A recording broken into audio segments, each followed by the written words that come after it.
जहां पर अपने नेता कैलाश जी को याद कर रहे हैं, कैलाश यादव जी को, जहां हमारे बहुत सारे नेता जिनको हमने खोया है, चाहे वो रामकरण दादाजी हो, नेताजी रहे, इन लोगों ने हम लोगों को बहुत आगे का बढ़ने का रास्ता दिया। हम लोगों को एक ऐसा रास्ता दिखाया हम लोगों को जिस रास्ते से हमारा किसान और गांव में रहने वाला खुशहाल होगा और हमारा बुनकर भाई खुशहाल होगा।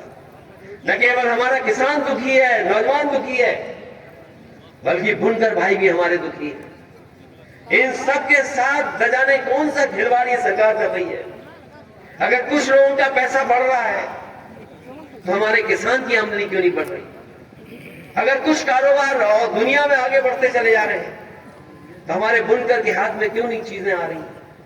हमारा नौजवान क्यों खाली हाथ है? अगर 20 लाख करोड़ के एमओयू लखनऊ में हो रहे हैं, अगर यहाँ के मंत्री विदेश गए, घूम घूम कर गए देश, और वो एमओयू कर करके पैसा लगवाना चाहते हैं, तो हमारा नौजवान बेरोजगार क्यों है? वो उसके हाथ में काम क्यों नहीं है? ये लड़ाई बहुत बड़ी है, क्योंकि उन्हें गांव देहात और गरीब से कोई परवाह नहीं है। अगर गांव की तरफ उन्हें परवाह होती तो हमारे किसानों की पैदावार की सही कीमत मिल रही होती। हमारे नौजवान जो गांव में है, भाग रहे हैं, दौड़ रहे हैं, मेहनत कर रहे हैं, उनको ऐसी टेम्परेरी नौकरी नहीं देते, परमानेंट नौकरियां देते इनको। और जहां तक सवाल हमारी गिनती का है, ये कई बार हम लोगों पे आरोप लगाते हैं कि ये समाजवादी लोग भेदभाव करते हैं, किसी का हक छीन लेते हैं। मैं आपसे कहना चाहता हूं, ये समाजवादी पार्टी का आंदोलन जाति जनगणना का और तेजी से बढ़ेगा और हम लोग गांव-गांव जाएंगे, अपने लोगों को समझाएंगे। क्योंकि जब सबकी गिनती हो सकती है तो हमारी आपकी गिनती क्यों ना हो? और फिर हमें आरक्षण में भेदभाव हम लोगों के साथ, आबादी में हम ज्यादा, गिनती में है ही नहीं हम कहीं।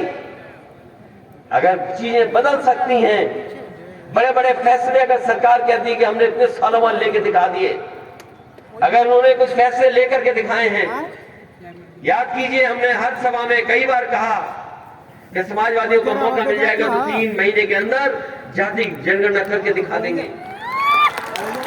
हम सरकार में नहीं आए, लेकिन देखो आपके पड़ोस में बिहार में जाति जनगणना शुरू हो गई कि नहीं हो गई? अगर बिहार कर सकता है जाति जनगणना, तो यूपी तो बहुत आगे है। समाजवादी होते तो आज जाति जनगणना उत्तर प्रदेश में हो रही होती, कोई रोक नहीं सकता था।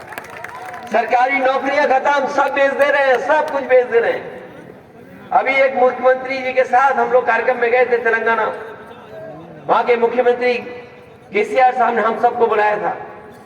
उस सभा में एक मुख्यमंत्री ने बड़ी अच्छी बात कही। उन्होंने कहा कि ये रेल, ट्रेन, एलआईसी, सरकारी संस्थाएं सब बेच रहे हैं, एक एक करके बेच दिया। पानी का जहाज, पोर्ट बेच दिया, रेलवे बेच दी, हवाई जहाज बेच दिए, हवाई जहाज के अड्डे बेच दिए, एलआईसी बेच दी, बैंक बेच दी।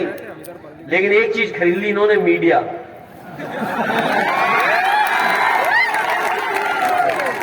सब बेच दिया, लेकिन एक चीज पे कब्जा कर लिया इन्होंने। बताओ कब्जा हो गया कि नहीं हो गया?